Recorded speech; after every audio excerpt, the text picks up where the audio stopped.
From weathered back roads to the blazing edge of faith, this is where grit meets grace. Welcome to the place where truth ain't tame and stories burn brighter than the flame. This is the Gunpowder, Propane and Jesus podcast. Real talk, real calling, no polish, just purpose. Let's light it up. Woo. Yeah. Good morning. Man, that was an amazing introduction again. It only took 3 tries. That was amazing, John. Look Good here. job, John.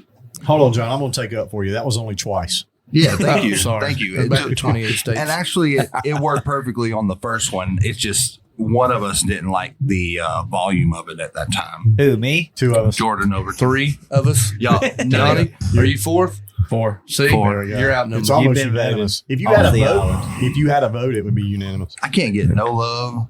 I put this on Podbean. I set us up on Apple Podcasts, We got Spotify. 14 followers. Your sister was one of them. Shout out to what's your sister's name? Mercedes. Mercedes Schaefer. We love you, girl. Is that her name? Yes. Thank you for the like and follows and the comments. Like, she loves it for you, Aaron. Well, good. So, Is your Wait. brother Ben's? No, Oh, I wish I had a just- brother. I love my sister. you don't love your brother-in-law? I said I had a brother, not brother-in-law. I'm so confused, man. It doesn't take much. I just went way over John's head. It's a pretty low bar. We got a He's a tall special. guy. We got a special guest today. I don't know if y'all remember this voice from the Stetford and Statford episode. Old Silver Fox. Yeah, Silver Fox here. That's the guy that filled in when I was I When got you- killed. You got hit by that. You got hit by that special needs Listen, I bus. know it's a Christian podcast, but I know all of y'all watch South Park. Yes. Kenny died it. Bruce is the new Kenny. Yeah. You killed Kenny. Kill Bruce. You killed Bruce. Yeah, I think every time you miss, every time you miss, you will die that week. It has to be done. We in were the all bylaws. shocked your demise was announced on that podcast. Yeah, Terrible. but you were brought back. We love you that much, Bruce. I'm just sorry for the kids on the bus that had to witness it. Yeah, I feel bad for him too. John was I just wish John wasn't driving that bus. didn't even have a license. Exactly. That's why we wrecked. We got the wonderful Donnie May. He is here. Donnie, I don't know a whole lot about you, man. I apologize. I know you do security at the church. He is a professional golfer. Professional golfer. He has made his living golfing. Your handicap was autism, right? You talked about that last I'm beginning to episode. think it's accepting this invitation. I can confirm We've that. only got started. But yeah, I don't know much about Donnie. Aaron, you invited him, so why don't you intro him and tell us what we can Yeah. expect from Tell me the why you got me amazing here. Donnie May. Because I love Donnie. Donnie is like the specimen of what a man should be. He is a good looking dude. He never has a quiet, like if you say something to him, he's got a quick comeback. Always. You know what? When I look at Donnie, I think of stoic. Like He's well dressed, Like well spoken. I could see Donnie in like a Put knight, together. in like a knight armor kind of dude. You know, Donnie's what I mean? only downfall is he spells his name wrong, according to Aaron. No, that is talk to text, y'all. Do not trust that thing called Siri. How do you spell your name, Donnie? I spell it D-O-N-N-I-E. That's the way I spell it. It's in my phone as that. But apparently Siri thinks it's D-O-N-N-Y. I don't know. Or maybe it's just my hick slang when I talk to text. I don't know. Donnie. Oh, Donnie. Sari called the Donnie. We're not off the rails. Please. We need to keep that out of, But no, I Bruce's mouth. met for Donnie a little few bit. years ago with playing church ball. Uh-huh. And ever since then, man, I've just grown to like him. We partnering on a business here, trying to flip houses. We hadn't bought our first one yet, but it ain't from lack of trying. We're trying to get it off the ground. That's right. So if y'all got a house for sale, let us know. We might get buy it. Are y'all the ones that are putting the signs out? No, You buy we- damage houses maybe for we need cash? to. Maybe we need to. Stay away from those guys. Call these guys. You know what I've noticed listening to our podcast episodes? What? Y'all have all played ball together. Yeah. Why have I never been invited to I play don't want to ball? hear that. I invited you to come watch last year. I don't want to watch. You know how boring it is to watch softball Like, oh, and man, baseball? look at all the fun they're having out there. That's all I'd be doing. You can come be the coach. That would be fun. You know, They we gotta don't be a listen good to the coach. coach, Yeah. just so you're aware. So you would fit in Aaron. perfect into that role. Aaron, catch the ball. We just need you to come be the coach and talk crap to the other team. Oh, I You're would love perfect doing with that. So what that entails is talking crap, and Uh-huh. then you bring some sponsorship money, and you can coach the whole year. No. And if they fight, we got your back. Yeah, Oh, right. absolutely.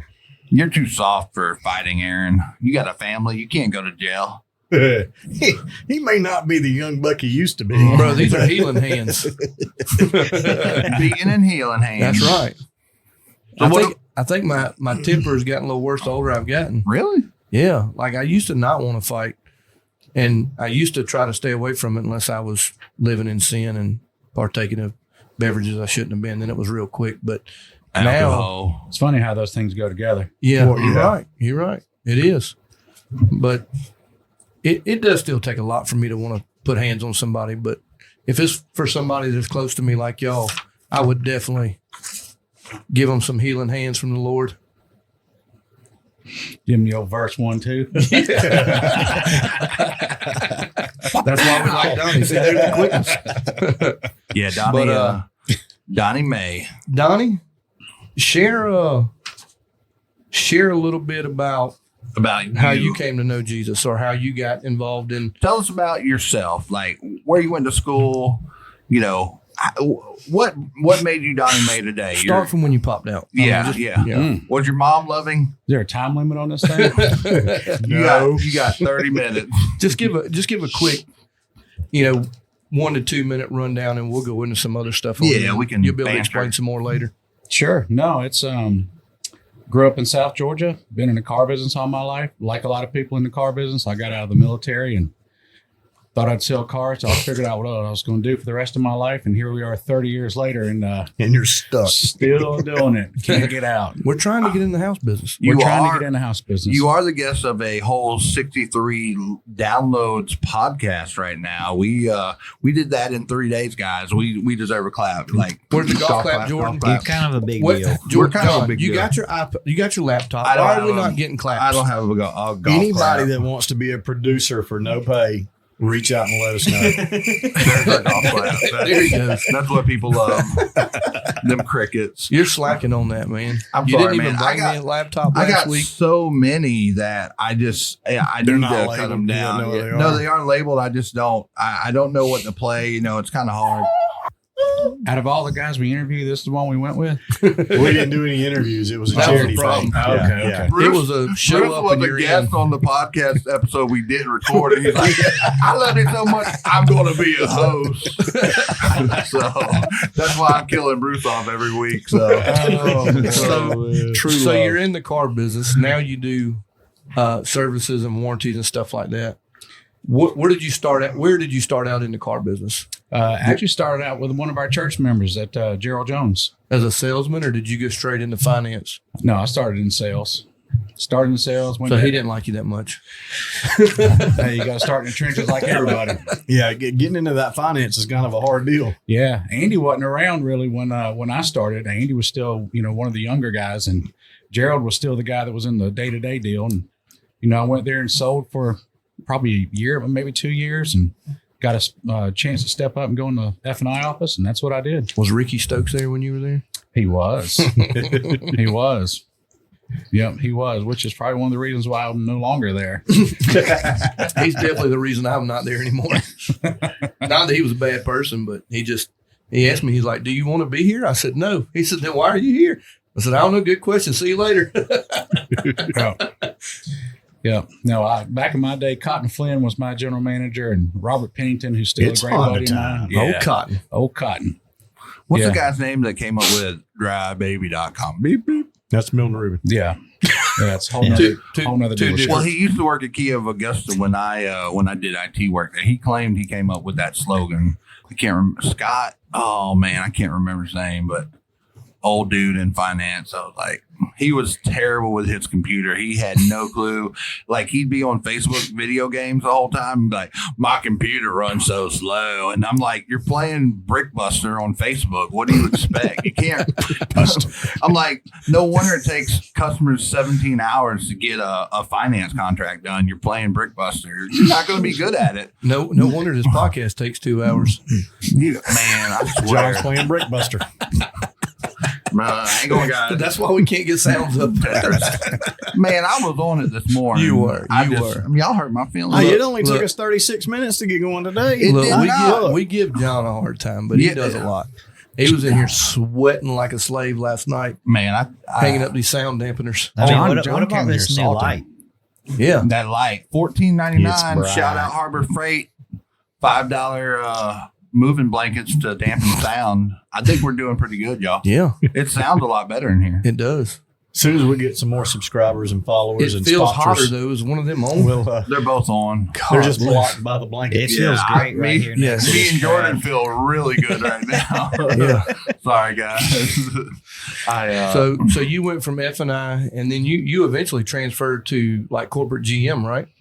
I transferred up to general sales manager, and then because I always wanted to run a store, and then did that for several years, was very successful, and then got an opportunity to run the Southeast for General Motors. I started in a support role and then earned my way to be a regional with General Motors. And once that season of my life ended, I opened up my own shop.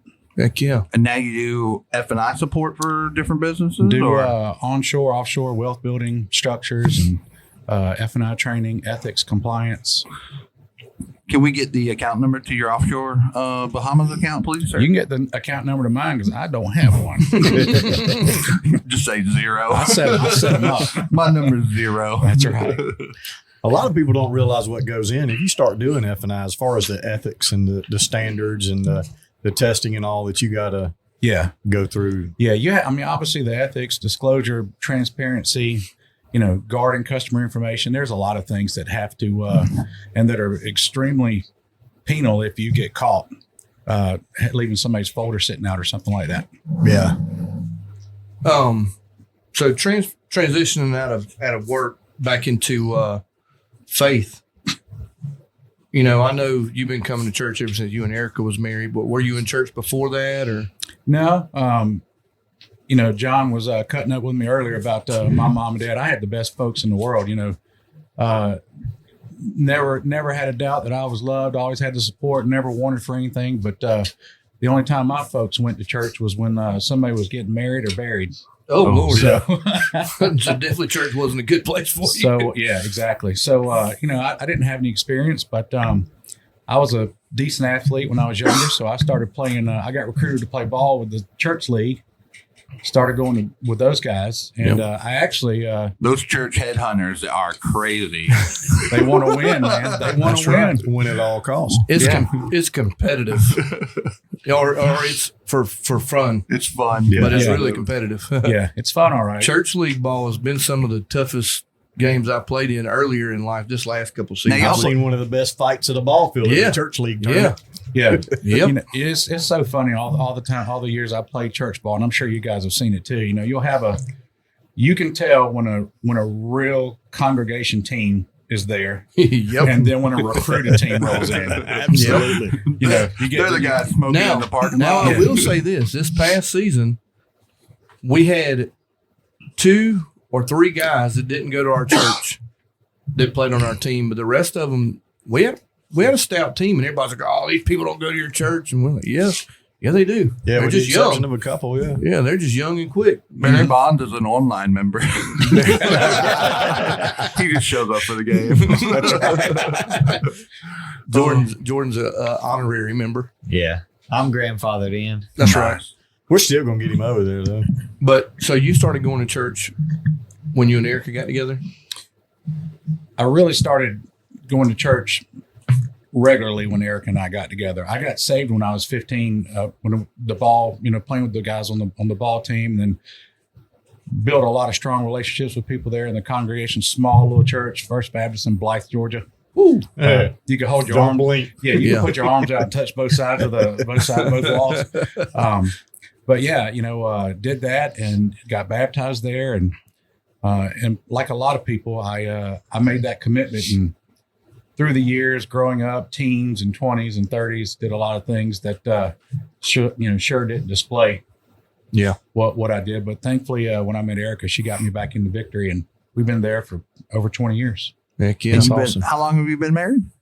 19 years, August 6th. Congratulations. Oh, just had a wedding anniversary. Yeah. Awesome. That's awesome. So happy anniversary, Ms. I want to Erica. know. I know you're listening. I want to know about your military background. Aaron said you were trying to be a Ranger. So my dad was a Green Beret. Awesome. I wanted to do what my dad did. Yeah. Well, to kind of tell you how I got to this point, I went to Southern. Me and 3 other buddies from the football team rented a house together for our first year at Southern. Now, when you say Southern, Georgia Southern. There's only Okay. one Southern. Yeah. Well, there's a Charleston Southern. No, there's only one count. Southern. There's Okay. only one. Well, You I can grew up in Mount Pleasant, Charleston. So 3 months into my college career, I don't know if it was Georgia Southern that told me I should go, or if it was pretty apparent I needed to go, but we all agreed, and I left. And I went home and I talked to my folks, and Dad was like, if you need to grow up and get mentally mature, go to the military. So Yeah. I wanted to do what my dad did, so I went and signed a Ranger contract. Will they still take me? I'm 46. Mm-mm. I need to get mentally They mature. wouldn't take you in your 20s. We got a place to take you now. Don't worry. Georgia Regional. Yeah, you go Shout to out. the. We need a sponsorship from Georgia Regional. We'd like some straight jackets to match our padded walls. All right, we're letting our guests. I'm sorry. talk I'm now. sorry, guys. Off the rails. He signed a Ranger contract. Sorry. Yeah, it's called a RIT contract, which is Ranger Indoctrination Program. You have to pass that, then you get assigned to a battalion. So I passed that somehow. And Can you give us some details on the Ranger indoctrination? Like, what is that? Like training, like physical training, mental training, all that stuff? It's 8 weeks of how bad do you want it? Really? Is that the one where you ring the bell or something? That's buds. That's Navy. like 420 buds? Or, No, that's buds. Sorry. Off the rails. I knew it was coming. I'll give you an example so you can kind of get an idea. They picked us up from airborne school. They said everything's at Fort Benning. They said, all right. They drove a truck down and said, who are all my Ranger candidates? My RIT candidates. So we all got in formation. They said, throw your rucks in the back of the truck and run behind the truck down to Ranger Battalion, 75th Ranger Regiment. Just here, 3rd Ranger Battalion's on the other side of the fence. They make everybody drink a lukewarm 2-quart of water and then get in a push-up position. And they say, we're going to stay here till somebody quits. No. That was my first day. Oh, my. Did anyone quit? I got up. Not me. Oh. I'm like, you quit? No, I got up, but not me. But it's funny how, you got people there that say they don't want to be there. And it's just an exercise it's just a mind game. It's all that stuff is. Yeah. Now, I'm not taking anything away from those guys. I mean, those guys are tip of the spear. They're as beyond athletes, mentally strong, but that's what it is. It's got nothing to do with the first part of it is just getting your brain right. Yeah. So did you complete Ranger indoctrination? You said, yeah, I did. What happened after that? On a FTX as a field training exercise, we all take turns being leaders because what you want to do, you want to train in case your leader gets wounded or KIA'd or what have you. So you can take over. Everybody cross trains. Gotcha. So I was taking my turn and going through a swampy area, ingested some water, had toxins in it. Both my lungs filled up full of fluid, double pneumonia. They put me on a vent, and they actually called my folks in during the middle of the night, said I wasn't going to make it. Oh, my Lord. So that happened. I woke up, and they were there, and I came through it, and then I lost 30% of my lungs, and they had to re-MOS me, which means I couldn't be Ranger airborne infantry anymore. That is crazy, man. I talked to my dad. He said just a medical. So that's what I did. That is nuts, man. Wow. Man. Yep. Tough time. But I mean, you see a lot of people get hurt doing that. Yeah. That is crazy. Did they ever figure out what you ingested or? Mm-mm. Man, something in the water. And were you swimming in it? You were hiking through the swamp or something? Patrolling through it. Really? Mm-hmm. That is crazy, dude. 30% lung loss. Mm-hmm.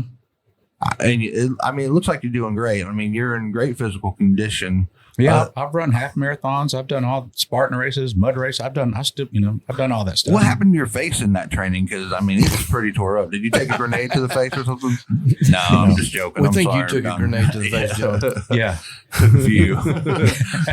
So how long were you in, before that happened? And then how long after?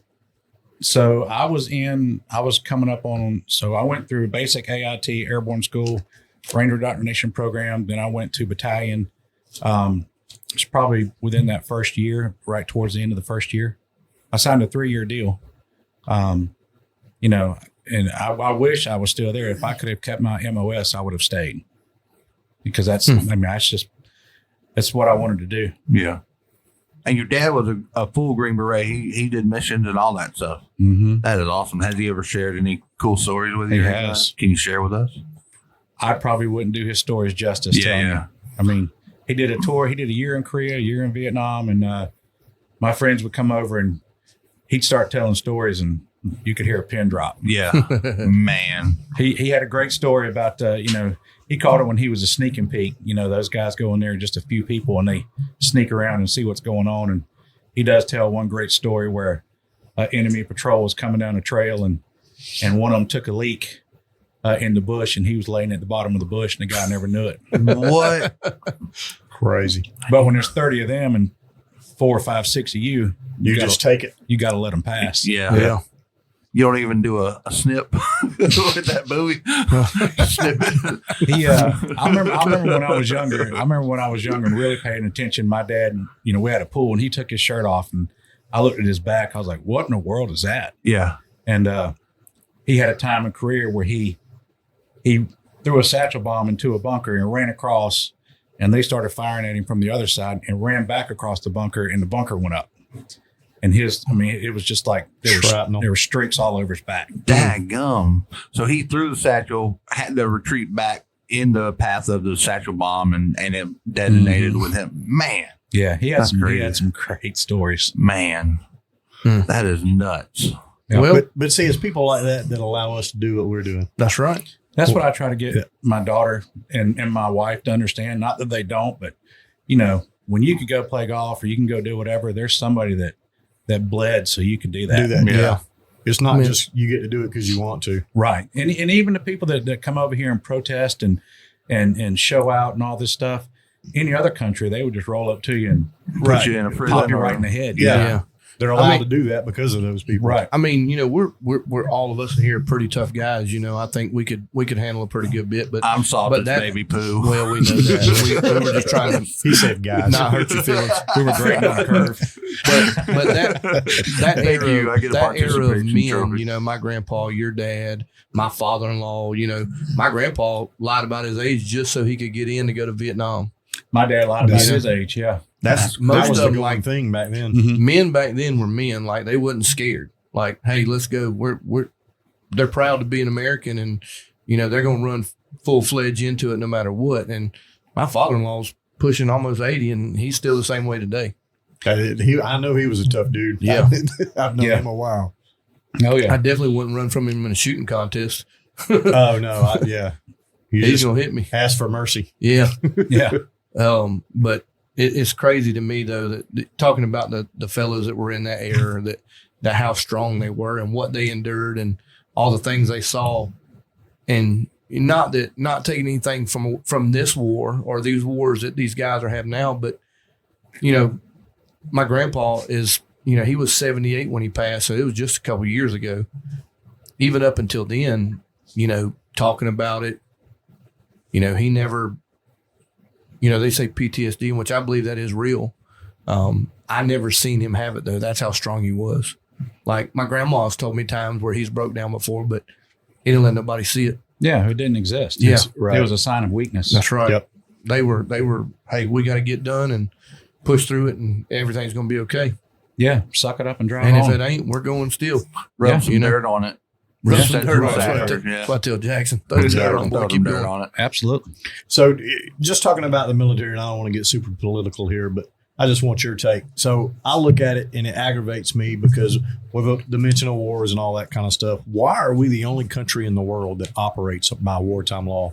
We go back in and rebuild and we train, and we're the only country that does that. Why is that? I wish I had a good answer for you. You know, you would think through the years some of these third world countries would come pick a fight with us because they know they're going to get a new construction out of it, new school or something. Yeah. But you know, we always take the bait too. Think about the Middle East; they've been fighting for 3,000 years or 20, however many years.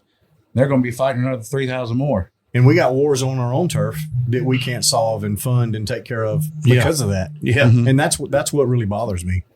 Yeah, it's there's a lot of things. You know, I used to say to my dad, "I wish I knew what was really going on up there in Washington." He's like, "No, you don't. You don't want to know. You know, all the handshake deals and all the payoffs and all that evil and dirtiness, man. You tell me how you go in as a congressperson making $100,000 a year, $120,000 a year, whatever it is.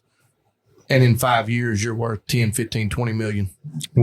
Yeah. Their math ain't mathing. It maths. It's just on a piece of paper you don't see. Right. Yeah. I watched it. Right. I saw a video last night trying to go to sleep on TikTok. And there was this guy. He made 3 incredible statements. And one of them that really stuck out was he said, what would you think of a company that has 535 employees? He said 20 of those have been arrested for assault, for domestic abuse. 17 of them can't get a credit card because they have bad credit history, bad debt. 200 of them have been caught taking bribes. Like, he just kept rolling off these numbers. He said, well, that's a 535 people that are making laws in the U.S. Congress. Yep. And it blew my mind, dude. It was nuts, some of the stuff he drilled off. But we got some of the most crooked people up there in Washington, D.C. It's nuts, man. Crooked, connected, and unqualified. Mm-hmm. Why do you think they don't like Trump so much? Because he's trying to call out most of it. Yep. You know? Absolutely. Donnie really misses Joe Biden, though. No, I can't take claim to that one. No. Man. Going on to the next question, we've got, what's one moment in your life where faith was tested like a propane tank in July? Probably the biggest test I've ever had to go through, and Erica and our family and supporting friends went through it with us, is when Emerson had her open heart surgeries. Yeah. You know, she was scheduled for 3. She really had 4. I say 4 because, you know, what they do is the PA took me around and showed me everything to expect the next day. And there's a lot going on, so I didn't retain it all. But they told me they were going to show me her with her chest wide open. Mm. So after the surgery, 6-7 hour surgery, when she's 7 days old, they take us into the room and she says, "You ready?" I'm like, "Yeah, I guess." "Why? What's up?" The sheet was up to her chin. So they pulled the sheet down and she's open. Oh. You know, see that little heart pumping away, 11 drips going. She had all kind of stuff. And then they leave it open in case they hemorrhage, which she hemorrhaged. That was the next surgery. I kind of count that one as one because they had to go back in there and fix it. And then she had one at 6 months old and one at 3 years old. Mm. But during that time, she went into respiratory rest and we lost her. Mm. And I left that day to come back to run the dealership. So I got a call in the middle of the night. Mm. It was tough. Yeah. Yeah, that's but she's good today? Yeah, she's making up for it now, buddy. Woo. She still goes back to Charleston on a regular basis. Yeah, she just had she just did labs. She'll have she'll get the result of those labs November. So we used to go every 2 weeks. So we've gone from every 2 weeks to once every other month, to once a quarter, twice a year, and now we're once a year. So that's awesome. So you took her to MUSC in Charleston. Yeah. Amazing hospital. My wife goes there for her liver. And when they found the tumors in her small intestine, man, we went in there just for a checkup, like a colonoscopy. Man, they had her in surgery and removed that thing in about 2 hours. Yeah. Just during that checkup. I don't even know how it happened because we're Georgia residents. So we weren't supposed to go to South Carolina unless we wanted to just pay everything, you know. Yeah. And some programs and some people calling. Larry Brown helped out quite a bit. Things just came together. The surgeon was on vacation and came in on vacation and made us. Never taught us before. Hand to God. It was crazy. So For those that don't know, Emerson is your daughter. Yes, And she's how old now? She will be 18 on the 22nd of this month. And she's my bestie. She's something, buddy. She's something. Heart good though. Heart's doing great. Yeah, she. I tell you, one of the things. One of her doctors, Dr. Graham. I remember seeing him, and I said, "Man, this is so inspiring. I wish I'd have done something like this because, the way he came in, he was whistling, so we knew. He was like, "That's only because you won." Yeah. There were 5 of us that started together, and 2 of us are left. Oh, wow. So that was tough. So yeah, we did win, but we also had a day where there was another family on the other side, the big, huge waiting room, and they didn't. So yeah, we witnessed both sides of it. When you went in that operating room and saw your little 7-day-old baby's heart pumping, what was going through your mind? Man, it's an emotion I can't explain. It's the size of a strawberry. You're in the NICU. They put in this little saran wrap looking stuff to keep germs and stuff out, but you can see right through it like you're looking through a windshield. But it was. I mean, it gets me now thinking about it. I can't even put words to it. It's crazy. It was scary. Did you feel the awe and the presence of God in that room? Yes, I did because I knew we weren't going to get through it without it. Yeah. So all the nurses that they all learned, he's still working on me because that song played 24/7. We had a little tape player or CD player or whatever behind us. 8-track. Yeah. With your age. Yeah. His daughter, not him. Yeah. But she. We only left her 2 hours out of the day. That was at shift change at 7 and 7. Yeah. Any other time, one of us was touching her. Oh. So yeah, she was something. She went through it. So how much more than that's? How long had you been coming to church when that? A couple of years. So I started coming to Victory in 2004. She was born in 2007, so 3 years. And you think you're big, bad, tough. You can take on anything, and until that happens, that's when it takes out. Doesn't care what your debit card says, what watch you got on, what clothes you got on, what car you drove there.